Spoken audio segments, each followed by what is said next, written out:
जय जगन्नाथ सांग मैंने आम ए आसी पहुँचीचु शहीद नगर यूनिक कलेक्शन में। तो ये बहुत सारा एवं जेहेतु राखी सीजन आसूँ राखीर स्टॉक पलि आसला जदि आप कौन स्टल पकड़ाई चाहते कि निजर दुकान अच्छी तो निश्चिंत भाव में थे विजिट कर जातु। समय तो बहुत अच्छी राखी जी कलेक्शन एवं आसी पाखापाखि 50% भाया कलेक्शन आसी भाई। तो भाई कलेक्शन आड़े टिके मोबाइलटा बुले दिंतु बहुत सारा कलेक्शन अच्छी किंतु आहरी कलेक्शन आसो ये कलेक्शन तो किसी नुहे। तो भाई टिके एपट को जूम कराइदेवे आमर जो कलेक्शन एवं नुआ आसी आपण मैंने देखिपे ये सब कलेक्शन ऑलरेडी पलि आसला राखी अल्प दिन अच्छी। तो जदि आपंकर सप अप करार अच्छी भाई यार स्टार्टिंग प्राइस केते रोचे राखीर 2 टंका। तो भाई आमर जमती कहले मात्र 2 टंकार ये राखी स्टार्ट हो जाऊँगी।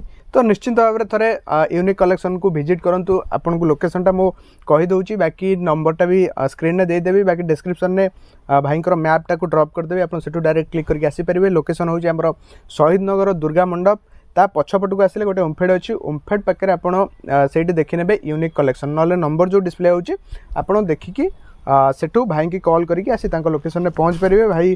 बाकी कलेक्शन तो देखुए भल भल सब तो भरा अच्छी कहीं स्टॉक एपर्यंत फिटा है तो डिस्प्ले है डिस्प्ले है गोटे डेडिकेटेड वीडियो आमर आसो राखी उपरे तो से 4-6 दिन लगे से तो ठीक अच्छे निश्चिंत भाव थे विजिट करूँ देखा पूरा वीडियो रे।